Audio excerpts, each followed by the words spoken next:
So it looks like we're starting things off strong with some tunneling methods that work pretty well in water. Let's start with the more advanced version first. This technique might look a bit strange, especially because your swimming animation now gets cancelled when you build, but that doesn't mean it's not effective, and it still comes in handy quite a lot during smaller circles that end up around water, or even in certain Zone Wars maps which make you cross water to get to different islands. Here's how to do it. If you are already in a turtle near the water, simply edit out and start the tunnel. If not, place a ramp or something to connect your floors with. Then start swimming across while placing walls on whichever side you are trying to block. On top of that, you can quickly jump up and create a box when you get into the zone very easily with this tip.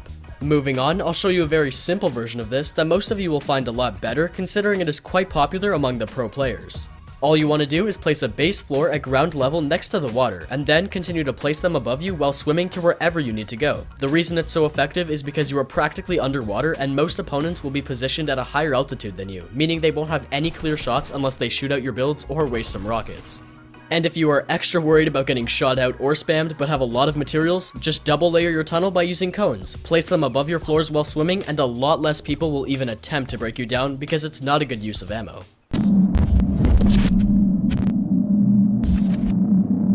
Yo, what is up guys? It's Geerzy here, and today we're going to be taking a look at tips and tricks involving water in some way that should work whether you play on mobile, Switch, console, or PC.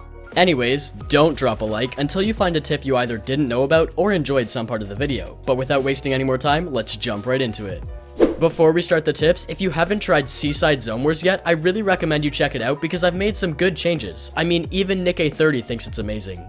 Okay, best map, shout out to Geerzy, 1896. Whoa, what the heck, dude? This is sick! Anyways, that's enough talking, let's roll the quick 1-minute trailer. Hey everyone, it's Geerzy here, and today I'll be showing you Seaside Zone Wars.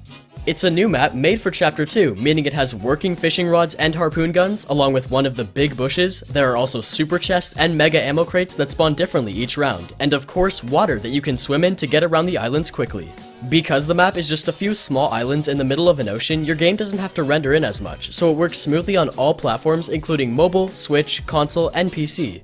And if you don't have 16 friends to play with, don't worry, you can hop into Playground Fill and get a large amount of players almost instantly. On top of that, Siphon now works properly in Playground Fill, which makes it even better.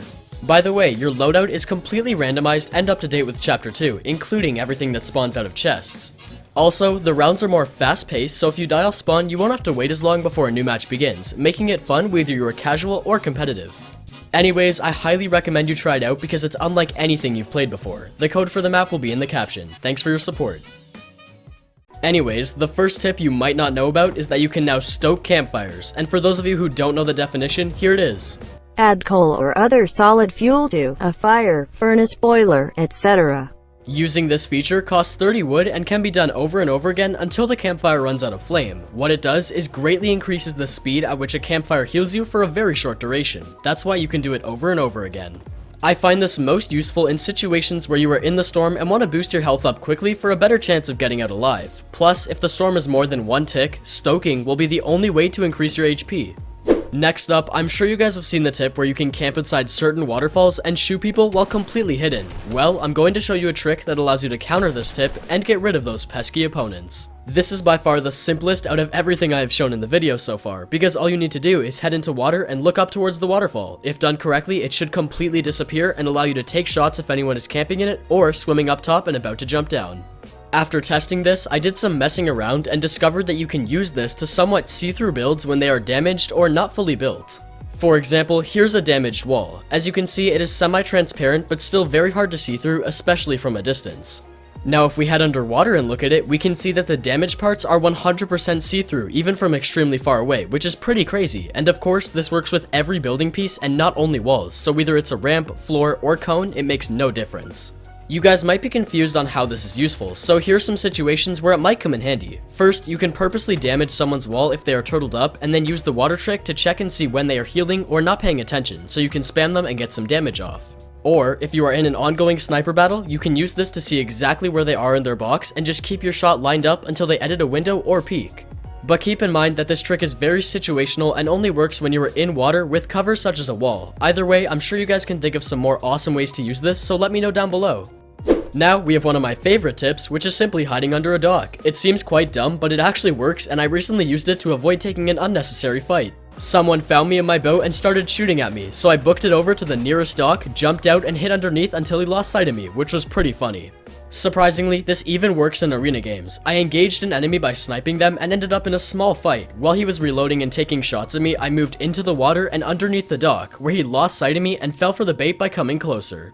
Once your opponents start looking for where you are, this is when you need to make your move by taking the shot and eliminating them before they can get a shot on you. But yeah, it works extremely well if they don't know your exact location.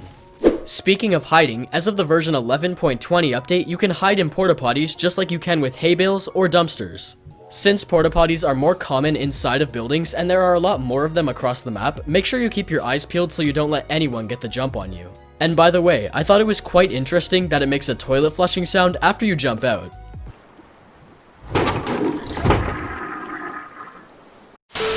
Hey, pat yourself on the back because you watched the entire video. If you want to prove it and let me know that you're an excellent swimmer, comment "water is life" because, as I'm hoping you guys know, you need it to survive. Hey, I'm glad you guys enjoyed the video. If you ended up finding some value, consider subscribing because I upload content just like this all the time. And if you want to take that extra step to support me, you can use code Geerzy in the item shop before buying anything. Anyways, have an awesome day and hopefully I'll see you in the next one. Peace.